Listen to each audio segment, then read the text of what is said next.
Hello दोस्तों यहाँ पर हमारे पास है क्लास 9th के मैथ का जो चैप्टर पहला है संख्या पद्धति। ठीक है, तो देखिए इस चैप्टर में जितने भी एक्सरसाइज हैं, ठीक है, उसको हमने ऑलरेडी हल करा दिया है। ठीक है, उन सभी एक्सरसाइज का लिंक आपको इसी वीडियो के नीचे डिस्क्रिप्शन में मिल जाएगा। ठीक है, तथा वीडियो के लास्ट में भी आपको मिल जाएगा। ठीक, तो इस वीडियो में हम लोग क्या करने वाले हैं कि इस प्रश्नावली में जितने भी एग्जाम्पल्स हैं, ठीक है, उन सभी को हल करने वाले हैं। ठीक है, क्योंकि अगर आपने प्रश्नावली हल कर रही है लेकिन एग्जाम्पल नहीं हल किया है तो फिर आपके साथ गड़बड़ होने वाला है। ठीक है, इसलिए ध्यान से समझिएगा। टोटल इसमें जितने भी एग्जाम्पल है सभी को सभी हल कराने वाले हैं। तो देखिए, तो यहाँ पर समझिए एग्जाम्पल नंबर 1, ठीक है, एग्जाम्पल नंबर 1 है। इसमें हमें बताना है सत्य असत्य बताना है और कारण भी बताना है कि अगर कोई सत्य है इसमें से तो क्यों सत्य है और असत्य है तो फिर क्यों असत्य है। ठीक है, जैसे कह रहा है कि प्रत्येक पूर्ण संख्या एक प्राकृतिक संख्या होता है। ठीक है, मतलब कि जितना भी पूर्ण संख्या होता है वो एकदम से प्राकृतिक संख्या के जैसा ही होता है।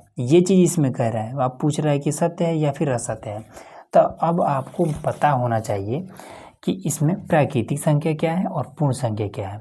ठीक है, तो देखिए प्राकृतिक संख्या जो होता है 1 2 3 4 इसी तरीके से आपका ये चलता जाता है। ठीक है, और पूर्ण संख्या जो होता है ये 0 1 2 3 4 इस तरीके से ये चलता जाता है। ठीक है, अब इसमें क्या होता है, ये माइनस में कभी भी नहीं होता है। ठीक है, ये भी माइनस में नहीं होता है। ठीक, ना ही बटे में होता है ना रूट में होता है, बस सिंपल इसी तरीके से होता है। ठीक, इसमें कह रहा है कि जो पूर्ण संख्या है वो सेम टू सेम प्राकृतिक संख्या जैसा होता है। तो आप यहाँ पर देखिए 1 2 3 4 तो ये तो होता है, इसमें दोनों सेम है, लेकिन प्राकृतिक संख्या में 0 नहीं आता है। ठीक है, तो पूर्ण संख्या में 0 आता है, प्राकृतिक संख्या में 0 नहीं आता है। इसलिए सभी के सभी जो कह रहा है ना कि प्रत्येक पूर्ण संख्या प्राकृतिक संख्या के रूप का होता है कि नहीं होता है। ठीक है, तो नहीं होता है, ये असत्य है। ठीक है, क्योंकि 0 इसमें लफड़ा कर रहा है, तो ये आपका क्या है, असत्य। तो असत्य। ठीक है, क्योंकि इसमें लिख देंगे, कारण में लिखना है, कारण सहित लिखना है तो लिख देंगे क्योंकि शून्य नहीं इसमें जो सेकेंड वाला है। ठीक है, इसमें कहता है कि प्रत्येक पूर्णांक एक पर में संख्या होता है। ठीक है, अब पूर्णांक क्या होता है तो आइए समझते हैं। तो देखिए पूर्णांक जो होता है ये गिनती होता है। ठीक है, जैसे मान लीजिए कि 2 4 6, ठीक है, 32 जितना भी संख्या आपको पता है वो सभी के सभी क्या है, पूर्णांक है। ठीक है, जो पूर्णांक होता है ये आपका क्या होता है, या तो प्लस में रहेगा या तो माइनस में रहेगा। ठीक है, और देखिए और जो परमेय संख्या होता है ये जितना भी गिनती है, ठीक है, ये सभी सभी आपका क्या है, एक परमेय संख्या है। ठीक है, तो 2 4 6 6 8 जितना भी आप लिख पाए ये सभी सभी क्या है, ये आपका परमेय संख्या है। ठीक, तो अब इसमें कहता है कि प्रत्येक पूर्णांक परमेय संख्या होता है। तो पूर्णांक क्या है, यही सब पूर्णांक है और ये सभी क्या है, परमेय संख्या होता है। ठीक है, तो इसमें हम लिख देंगे। अच्छा, परमेय संख्या होता क्या है, तो जो चीज़ बटे के रूप में लिखा जा सकता है वो आपका परमेय संख्या होता है। ठीक है, परमेय संख्या मतलब कि P बटे में Q के रूप में जो चीज़ लिखा जाए उसको हम परमेय संख्या कहते हैं। ठीक है, तो देखिए इसमें जैसे 2 है, ठीक है, तो पूर्णांक 2 है तो 2 के नीचे हम 1 लगा सकते हैं। गणित का नियम होता है कि जिसके नीचे कुछ ना हो 1 होता है। तो ये P ये Q ये आपका क्या है, परमेय संख्या है। इसलिए ये जितने भी पूर्णांक है इसको हम परमेय संख्या बना सकते हैं। तो इसलिए यहाँ पर जो आपका दिया है कि प्रत्येक पूर्णांक एक परमेय संख्या होता है, तो ये आपका सत्य है। ठीक है, कारण लिख देंगे यहाँ पर। तो देखिए यहाँ पर हमने कारण लिख दिया है कि पूर्णांक को हम P/Q के रूप में लिख सकते हैं। ठीक है, ये जितने भी आपके पूर्णांक है ये वाला, इसको हम P/Q के रूप बटे के रूप में हम लिख। इसमें तीसरा देखिए कह रहा है कि प्रत्येक परमेय संख्या एक पूर्णांक होता है। ठीक है, अब देखिए पूर्णांक सबसे पहले होता क्या है, तो ये हमारा गिनती होता है। ठीक है, अब इसमें कह रहा है कि क्या परमेय संख्या पूर्णांक हो सकता है, तो देखिए परमेय संख्या हमने आपको क्या बताया कि जो बटे में हो। ठीक है, अब जैसे पूर्णांक को हम परमेय संख्या बना सकते हैं। ठीक है, ये चीज़ रियल है, लेकिन जो चीज़ पहले से परमेय है क्या उसको हम पूर्णांक के रूप में बना सकते हैं। तो देखिए पूर्णांक कभी भी दशमलव में नहीं होता है, रूट में नहीं होता है, ठीक है, और बटे में भी नहीं होता है। ठीक है, हालांकि इस चीज़ को हम बटे में बना सकते हैं परमेय संख्या के लिए, लेकिन अगर परमेय संख्या ऑलरेडी है तो इसको हम पूर्णांक में नहीं कर सकते। जैसे मान लीजिए कि कहीं पर 2/3 दिया है, ये क्या है, ये एक परमेय संख्या है। ठीक है, लेकिन इसको हम पूर्णांक के रूप में नहीं कर सकते हैं। ठीक।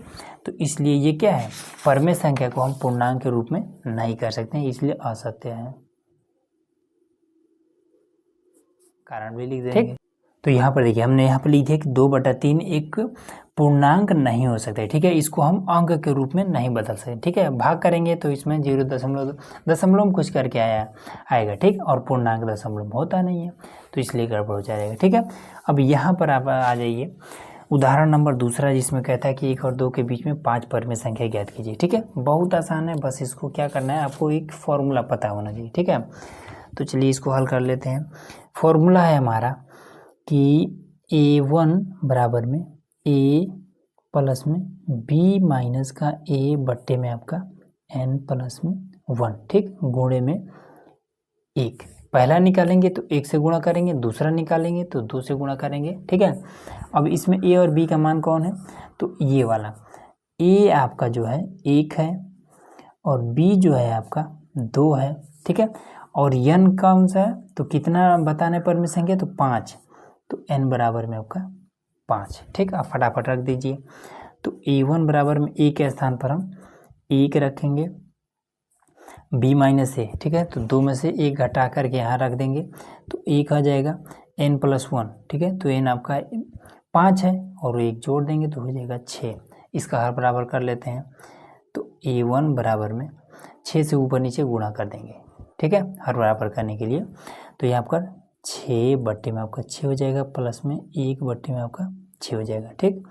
अब इसमें क्या हो जाएगा, 6 1 7, तो 7 बट्टे में आपका 6 हो जाएगा। ये पहला निकल गया, ठीक है।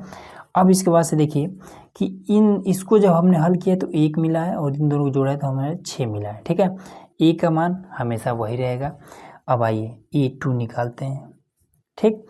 तो यहाँ पर आपका A के स्थान पर तो 1 रहेगा, प्लस में B माइनस का A, ठीक है, B माइनस का A, तो ये आपका कितना है, 1 आया था, 1 रहेगा। नीचे वाला आपका 6 ही रहेगा। अब हमने आपको क्या बताया था कि पहला जब निकालेंगे 1 से करेंगे, दूसरा निकालना है तो गुणे में 2 करेंगे, ठीक। तो 2 से ये वाला कट जाएगा 3 बार में, तो A2 बराबर में ये आपका कितना हो जाएगा, 1 प्लस में 1 बट्टे में 3, ठीक।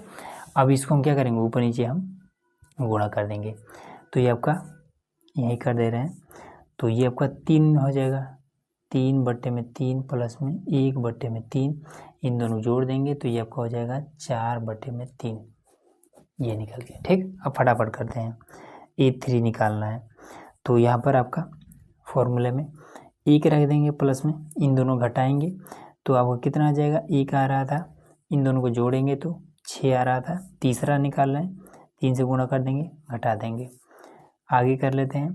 तो ये आपका 1 प्लस में 1 बट्टे में 2 और 2 से ऊपर नीचे गुणा कर देंगे तो ये आपका हो जाएगा 2 बट्टे में 2 प्लस में 1 बट्टे में 2, इन दोनों को जोड़ देंगे तो 3 बट्टे में 2, ये आपका आ जाएगा, ठीक है। अब इसी तरीके से A4 1 प्लस में 1 बट्टे में 6 और 4 से गुणा कर देंगे तो यहाँ पर 4 हो जाएगा, तो 2 दूना 4, 2 3 6, तो यहाँ पर आपका हो जाएगा 1 प्लस में 2 बट्टे में 3, तो यहाँ पर हो जाएगा 3 बट्टे में 3 प्लस में 2 बट्टे में 3, जोड़ देंगे तो 5 बट्टे में 3, ये निकल गया, ठीक है। अब A5 बराबर में 1 प्लस में 1 बट्टे में 6 कर देंगे, पाँचवा निकाल रहे हैं तो 5 से गुणा कर देंगे। अब इसमें तो कट नहीं सकता ऊपर नीचे, तो ये आपका हर बराबर कर लेंगे तो 6 बट्टे में 6 हो जाएगा, प्लस में 5 बट्टे में 6, 6 5 11, 11 बट्टे में 6, बस आंसर। अगला देखिए यहाँ पर हमारा उदाहरण नंबर तीसरा है, कह रहा है कि संख्या रेखा पर √2 का स्थान निर्धारण कीजिए, ठीक है। और √2 को हम संख्या रेखा पर कैसे दर्शाएंगे, ये चीज़ हमें देखने वाली बात है, ठीक है। तो देखिए आपको एक फॉर्मूला पता होगा पाइथागोरस का, जिसमें कहा जाता है कि कर्ण बराबर में होता है रूट में लंब का स्क्वायर प्लस में आधार का स्क्वायर, ये फॉर्मूला आपको पता होगा, ठीक। अब इसमें देखिए अगर हम k बराबर में लंब का स्क्वायर, अगर यल मतलब लंब हम ले ले 1 प्लस में आधार भी अगर हम ले ले 1, इन दोनों को अगर हम जोड़ दें तो ये हमारा कितना हो जाएगा, 2 हो जाएगा। ठीक, अब यही चीज़ तो यहाँ पर दिया हुआ है ना। अब इसके लिए देखिए, अब संख्या रेखा पर कैसे दर्शाएंगे, तो सिंपल आपको एक लाइन खींच लेना है। ठीक है, कैसा भी लाइन खींच सकते हैं। ये हमने एक लाइन खींच लिया। ठीक, लाइन खींचने के बाद से इसका कुछ नामों दे देते हैं। ए नाम दे दिया हमने, इसका नाम हमने बी दे दिया। ठीक, अब इस पर हम एक 90 डिग्री का कोण बनाते हैं। तो देखिए यहाँ पर हमने चांदे की सहायता से हमने यहाँ पर ये 90 डिग्री का कोण बना दिया। ठीक है, इसका भी कुछ नाम देते हैं, चलिए मान लेते हैं कि ओ नाम है। ठीक, अब इसमें देखिए, अगर आपके पास स्पेस ज़्यादा है तो आप इंच में भी ले सकते हैं वैल्यू। ठीक है, और कम है स्पेस तो इसमें तो कम भी ले सकते हैं। ठीक है, सेमी में भी ले सकते हैं। तो इसमें देखिए, सबसे पहला चीज़, अब कर्ण और लंब ये चीज़ मिलेगा कहाँ से, तो ये आपका हो जाएगा लंब, ये आपका है आधार। ठीक, तो अब इसमें लंब कितना हमें 1 लेना है। अब 1 सेमी भी ले सकते हैं, 1 इंच भी ले सकते हैं। ठीक है, तो इंच यहाँ पर आ सकता है तो हम इंच ले रहे हैं। ठीक है, तो यहाँ पर आपका यहाँ से और यहाँ तक आपका इंच हो जाएगा, ये हमने ले लिया। और आधार, तो आधार में आप इधरों ले सकते हैं या फिर इधरों ले सकते हैं, इधर ये ले लेते हैं। तो यहाँ भी 1 ही रहेगा, तो चलिए 1 ही ले लेते हैं। तो यहाँ पर आपका यहाँ से आ जाएगा। ठीक, अब इसको हम मिला देते हैं। तो जब इसको मिलाएंगे तो ये हमारा कुछ इस तरीके का हो जाएगा। ठीक, तो ये भी हमारा 1 है। ठीक है, 1 इंच, ये भी हमारा 1 इंच। तो अब ये दोनों मिल करके ये कितना आ जाएगा, √2। तो ये वाला इसका जो वैल्यू आया है ये आपका √2 है। लेकिन इस √2 को हमें इस संख्या रेखा, तो ये है, इस पर हमें दर्शाना है। तो कैसे दर्शाएंगे, तो इसके लिए आपको ज़रूरत पड़ेगा एक लंगड़ा प्रकार की। ठीक है, अब इस माप को हम इसमें भर लेंगे। ये हमने इसको भर लिया कुछ इस तरीके से। ठीक, अब इसको हम इस तरीके से डैश डैश करके इस पर हम मिला देंगे। ठीक, मिलाने के बाद से यहाँ पर आपको जो बिंदु मिलेगा इसका भी कुछ नाम देते हैं। मान लीजिए इसका नाम हमने P दे दिया, इसका नाम हम Q दे देते हैं। ठीक है, इसका भी कुछ नाम देते हैं। तो इसमें क्या चीज़ नहीं, C दे देते हैं। ठीक है, तो C से लेकर के Q तक की जो दूरी है यही आपका √2 है। बस यही आपका आंसर हो जाएगा। ठीक है, इजीली क्लियर हो गया। अगला देखिए, अब देखिए यहाँ पर हमारा क्वेश्चन नंबर 4, इसमें कह रहा है कि वास्तविक संख्या रेखा पर √3 का निर्धारण कीजिए। ठीक है, सेम इसी तरीके से है। ठीक, अब इसमें कह रहा है अच्छा आप √3 का इस पर संख्या रेखा पर दर्शाइए। ठीक है, इसको दर्शाते हैं। सबसे पहला चीज़, फॉर्मूला आपको पता ही है कि K बराबर में होता है रूट में आधार का स्क्वायर प्लस में लंब का स्क्वायर। ठीक है, अब इसमें लंब स्क्वायर और आधार स्क्वायर है। ठीक है, तो देखिए प्लस में इधर उधर हो कोनो कुछ दिक्कत नहीं है। ठीक, तो चलिए इसको कर लेते हैं।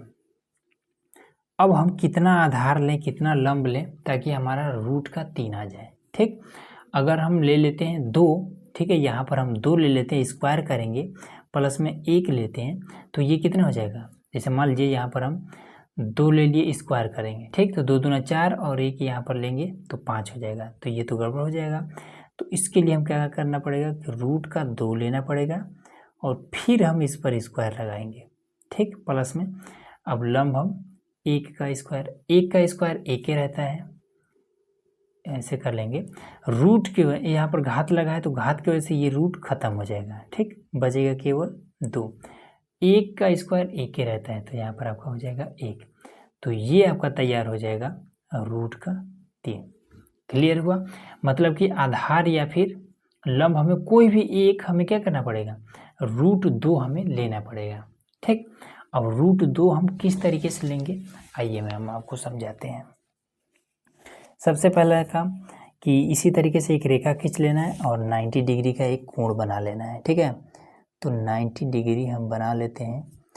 तो यहाँ पर आपका करके और इसको हम मिला देंगे कुछ इस तरीके से। ठीक है, 90 डिग्री का यहाँ पर बन गया।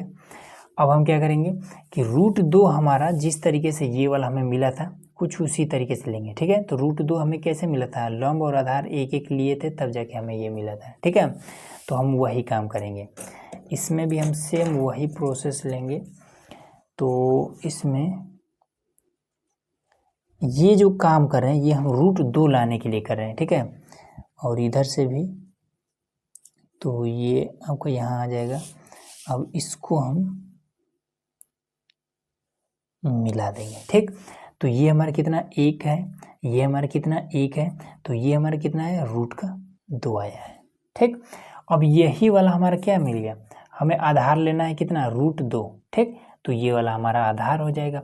अब जब ये वाला आधार हो गया, जैसे ये वाला हमारा आधार था तो इस पर हमें 90 डिग्री का हमने कोण खींचा था, ठीक है, हमने कोण बनाया था। उसी तरीके से अब जब ये वाला हमारा आधार है तो यहाँ पर 90 डिग्री का हम कोण बनाएंगे, ठीक है। तो कुछ इस तरीके से हम बना देंगे। ये हमने यहाँ पर हमने रख दिया, ठीक है, और 90 डिग्री पर मार्क करके और इसको हम मिला देंगे कुछ इस तरीके से, ठीक। अब ये एक हमारा जो रेखा है, आधार है, वो हमारा √2 मिल चुका है। अब लंब हम कितना लेंगे, तो 1 लेंगे, ठीक है। तो 1 सब इंचे में लिए हैं तो इसको भी हम इंचे में लेंगे। तो ये हमने यहाँ पर रख करके और ये हमने मिला दिया, ठीक। अब इसमें हम क्या करेंगे कि ये वाला मिला देंगे, ये हमने मिला दिया, ठीक है। अब क्या करेंगे, तो ये हमें क्या मिला है, ये हमारा √3 मिला है, ठीक। क्लियर हो गया। लेकिन अब इस चीज़ को हम इस पर हमें रखना है, तो ठीक है, रख देते हैं। सिंपल आपको इस तरीके से प्रकार में भर लेना है और इस तरीके से आपको कर देना है, ठीक। तो यहाँ पर आपका हो जाएगा MN, ठीक है, इसको O मान लेते हैं बस। अब M से ले करके जो N तक की दूरी है यही आपका है √3, बस यही आपका आंसर हो गया, ठीक। तो इजीली समझ में आ गया।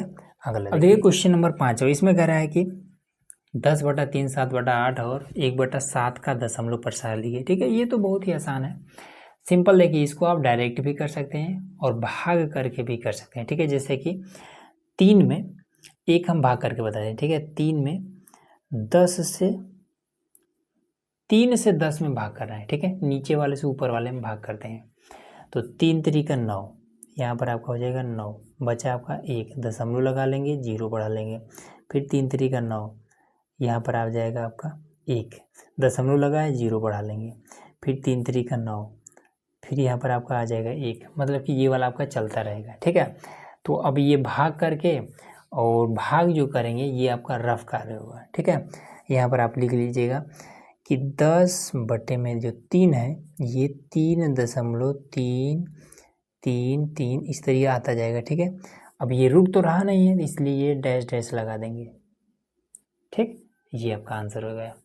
अब इसमें करेंगे तो 8 से भाग करेंगे हम 7 में, ठीक। अब 7 तो छोटा है तो 0 लगा करके दशमलव लगा लेंगे, ठीक है, क्योंकि दशमलव से पहले ये नियम होता है कि 0 लगा लिया जाता है। तो दशमलव हमने ले लिया, जब दशमलव हमने ले लिया तो यहाँ पर हम 0 बैठा लेंगे, ठीक है। तो 8 8 64, ठीक है, 8 9 72 ज़्यादा हो जा रहा है तो 8 बार में 8 8 64, ठीक। बचेगा आपका 6, ठीक है, दशमलव लगा है, 0 बढ़ा लेंगे। 8 8 64 ज़्यादा हो जा रहा है तो 8 7 56, यहाँ पर आपका हो जाएगा 56, तो यहाँ पर आपका 4 बच जाएगा, ठीक। दशमलव लगा है, 0 बढ़ा लेंगे तो 8 चौका 32, तो यहाँ पर आपका हो जाएगा 32 बचा आपका 8, ठीक। अब यहाँ पर आपका कितना हो जाएगा कि 8 एकम 8, खत्म कहानी, ठीक। तो जो 7/8 है उसका आंसर आया है 0.8741, यही दशमलव प्रसार है, ठीक। अब उसी तरीके से 1 से आप 7 में 7 से 1 में करिए, ठीक है। चलिए यहाँ पर हम कर दे रहे हैं कि 1/7 इसको डायरेक्ट कर दे रहे हैं, ठीक है। तो 0 दशमलव लगाए, यहाँ पर हो जाएगा 10, ठीक है। तो 7 एक नाम 7 बचा 3, तो 3 बचा तो 7 चौका 28 बचा 2 और 7 दूना 14 बचा आपका 6, तो 7 8 56 बचा आपका 4, 7 बचे 35 और 7 7 49, फिर इतना करने के बाद फिर से रिपीट होने लगेगा, ठीक है। बस यही इतना है, यही इसका दशमलव प्रसार हो जाएगा, ठीक। हो गया सब कुछ। अगला देखिए यहाँ पर हमारा क्वेश्चन नंबर है 6, ठीक है। उदाहरण नंबर 6 है।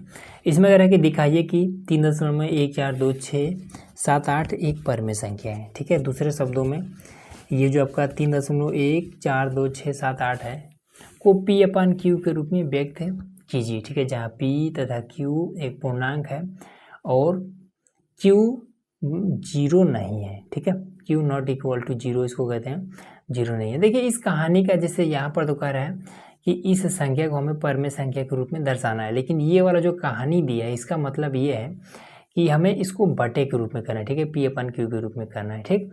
अब इसमें कह रहा है कि जो बटा है, जैसे यहाँ पर ये वाला चीज़ दर्शाया है कि P बटे में Q, तो यही चीज़ दर्शा रहा है कि ये जो P और Q है ये एक पूर्णांक है। पूर्णांक का मतलब कोई संख्या है, ठीक है। P और Q के जगह पे कोई संख्या होना चाहिए, वही चीज़ यहाँ पे लिखा है कि P तथा Q एक पूर्णांक है, P और Q के स्थान पर एक संख्या आएगा, ठीक। और दूसरा चीज़ कह रहा है कि इसमें Q नॉट इक्वल टू 0, जो इसका नीचे वाला ये वाला जो संख्या है ये कभी भी 0 नहीं आएगा, ठीक। तो कैसे इसको दर्शाएंगे, देखिए सिंपल है। इसको हम पहले लिख लेंगे कि 3.14267 इस तरीके से लिख लेंगे, ठीक। अब हम बटे लगा देंगे, ठीक है। ये दशमलव हटा 1 आ गया, 1 2 3 4 5 6, 1 2 3 4 5 6, बस सिंपल है, ये आपका आंसर हो जाएगा, ठीक है। नीचे 0 नहीं आना चाहिए, तो 0 कहाँ पर है, ये आपका आया है कितना, 1 आई दहाई सैकड़ा हज़ार 10,000 लाख 10 लाख, नीचे 10 लाख आया, 0 नहीं आया, ठीक है। अब इसी चीज़ को अगर साफ साफ लिखना चाहें तो ऐसे लिख दीजिएगा कि 31 42 67 8 बट्टे में आपका 1 2 3 4 5 6, ऐसे भी आप लिख सकते हैं, कोई दिक्कत नहीं है, ठीक। अब देखिए अगला 7वां उदाहरण। इसमें कह रहा है कि दिखाइए कि 0.333 जो कि अनंत तक जा रहा है, ठीक है। मतलब कि इसको हम इस तरीके से भी लिख सकते हैं, इसको हमें P/Q के रूप में व्यक्त करना है, ठीक है। फिर से वही कहानी दिया है कि जहाँ P तथा Q एक पूर्णांक है और Q नॉट इक्वल टू 0, इसे हमें भिन्न के रूप में इसको बताना है, बटे के रूप में बताना है, जिसमें नीचे वाला कभी भी 0 नहीं होगा, ठीक। यहाँ पर लिखा हुआ है। चलिए इसको करते हैं, बहुत आसान है। सबसे पहला आपको लिखना है हल, और इसमें आपको पहला काम करना है, इसको मान लेना है कि माना x बराबर है 0.333 ये, ठीक। अब इसी चीज़ को हम मान लेंगे समीकरण 1। अब क्या करेंगे कि जितने अंक पर ये बार लगा, इसको हम बार बोलते हैं, ठीक है। जितने अंक पर ये बार लगा हुआ है उतना से हम क्या करेंगे कि जैसे कि एक अंक पर बार लगा है, ठीक है, तो 1 0 लगेगा, मतलब कि 10 से दोनों तरफ गुणा करेंगे। 2 अंक पर बार लगा रहेगा तो 100 से गुणा करेंगे दोनों तरफ। 3 अंक पर रहेगा तो 1000 से, इसी तरीके से हम करते जाएंगे, ठीक है। तो 1 अंक पर है तो 10 से दोनों तरफ गुणा कर देंगे, ठीक। तो लिख देंगे कि 10 तरफ, तो कर देते हैं, तो ये हो जाएगा 10x बराबर में 10 से गुणा करेंगे, दशमलव खिसक जाएगा, यहाँ चला जाएगा, तो 3.333, ये 3 आपका अनंत तक है तो चलता जाएगा, समीकरण 2, ठीक। अब क्या करेंगे, समीकरण 1 और 2 को आपस में घटा देंगे, ठीक है। तो लिख देंगे कि समीकरण 1 और 2 को घटाने पर, ठीक। तो हो जाएगा 10x बराबर में 3.333, और इधर आपका ये वाला कि x बराबर में 0.33 ये आपका, ठीक। जब घटाएंगे तो 10x में से 1x जाएगा तो 9x हो जाएगा, 0 जाएगा तो 3 बचेगा, दशमलव बस ये भी अनंत है, ये भी अनंत है, इससे आपका ये कट जाएगा, 3 केवल रह जाएगा, तो ये आपका x बराबर में 3 बटे में 9 हो जाएगा, इसे हम काट देंगे, तो x बराबर में 1 बटे में 3, बस यही आपका आ गया P/Q के रूप में, ठीक है। ये P ये Q, नीचे 0 नहीं आना चाहिए तो नहीं आया है, बस, ठीक है। तो इस तरीके से हमने टोटल 7 उदाहरण आपको हमने बता दिए हैं, ठीक है। तो बाकी के जो उदाहरण है इसको हम लोग नेक्स्ट वीडियो में हल करने वाले हैं, ठीक है, क्योंकि वीडियो काफ़ी लंबा हो जाएगा। तो चलिए मिलते हैं नेक्स्ट वीडियो में, तो उसके लिए चैनल को सब्सक्राइब जरूर कर लीजिएगा, ताकि जब अगला वीडियो आए तो उसका नोटिफिकेशन आपको ईजिली मिल जाए।